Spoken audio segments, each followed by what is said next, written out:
Hey ghouls and gals, welcome back to my channel. My name is Taylor and today's video is a list of 5 nonfiction book recommendations that I think horror fans would really enjoy. So let's go ahead and get into these recommendations. These are for people who are maybe looking for some nonfiction and want to kind of integrate their horror or darker, spooky, speculative interests with nonfiction, or just looking for some seasonal nonfiction for autumn, for spooky season coming up. The first recommendation I have is Nightmare Fuel, The Science of Horror Films by Nina Nesseth. And this one was so interesting because, like the title suggests, this talks about horror films, the science behind them, and why they are so scary. This author, it is so clear that not only is she a professional in her field, she's a scientist, but she also really loves horror movies and horror fiction. So this book is definitely coming from a scientific perspective, but also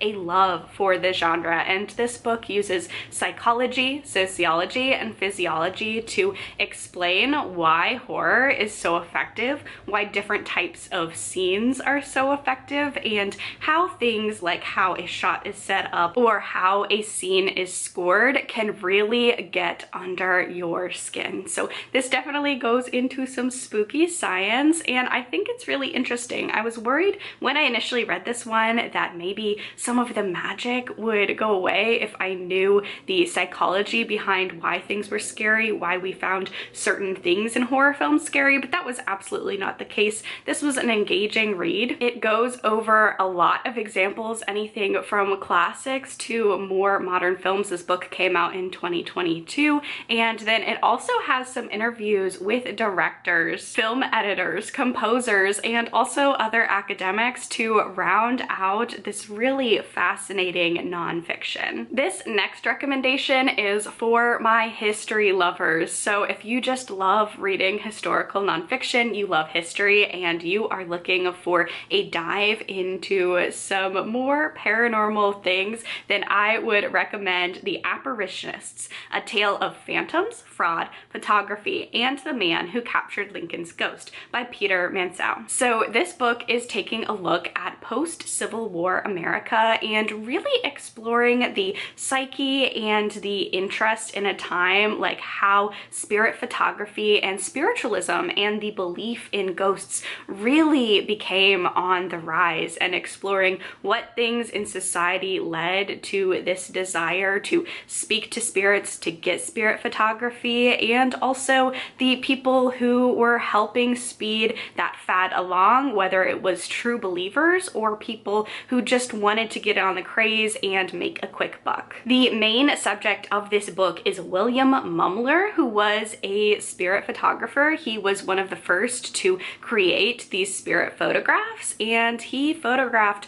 a lot of people, including allegedly Mary Todd Lincoln. And he actually went to trial because he was accused of these photographs being fake. So it follows the trial. It also follows Mumler's life and the lives of other people in this movement as they are trying to capture spirits onto photographs, and kind of explores maybe some of them were more disingenuous than others. And I just thought this was a really fascinating look into an America at a crossroads where we were getting so many technological advances, and yet people really needed some comfort and some tradition. And because of things like the Civil War, where we were seeing mass casualties, people wanted to find their loved ones in even unconventional ways. So as someone who has always found just the aesthetics of spirit photography very creepy, very eerie, even the ones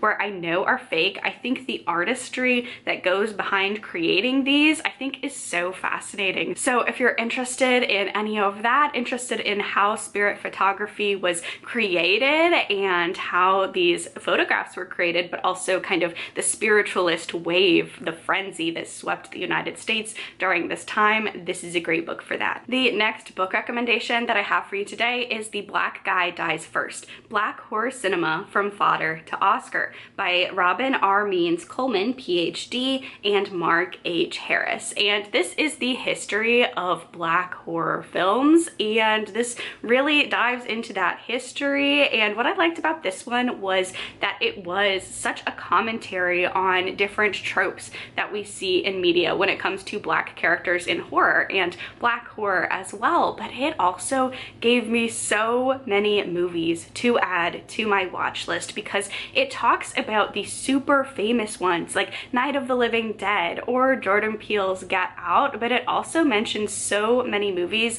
that I had either never heard of or never thought to think of in the context of furthering Black characters or different like Black stereotypes, and you can see the different ones through each era as depictions of Black people in horror cinema in specific got better and better over time. So it's critiquing a lot of movies. It's also recognizing pioneers in the genre and movies that did representation really well, and I thought it was just a very fascinating exploration. This is a great nonfiction for horror fans because, like I just mentioned, it includes a lot of things that maybe you don't think of when you pop on a horror movie, and also just for fans of cinema, just being able to see the different filming techniques and the different anxieties and worries of the time that are reflected in horror. I thought it was really fascinating to see. This one really kickstarts in like the 1960s and talks about horror in juxtaposition to the civil rights movements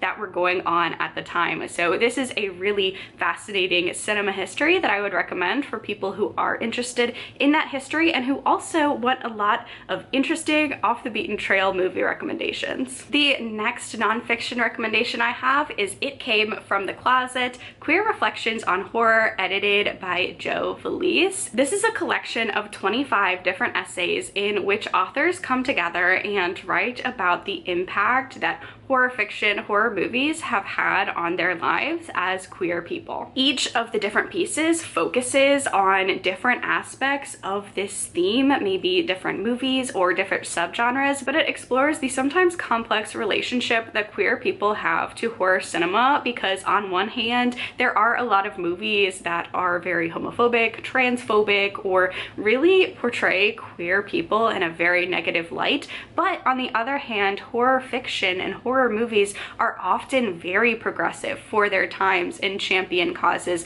like feminism, like queer rights as well. So that intersection is a very fascinating place to be, and these authors write about that, write about different movies that really helped them come to terms with themselves and just the power of horror as a means of self-discovery and self-empowerment. This one goes over so many different genres, subgenres of horror, and then also different movies and different types, and I just think it was such a fascinating and excellently put together collection that I think, especially if you are a queer person who loves horror, I think you would love reading this and feeling that sense of community and that sense of why queer people tend to really love horror as a genre. And then last but not least, my last recommendation for this video is From Here to Eternity, Traveling the World to Find the Good Death by Doughty. This author is actually a YouTuber who is also a mortician, and she also does a lot of death activism, and she advocates for death acceptance and reform in the funeral industry. And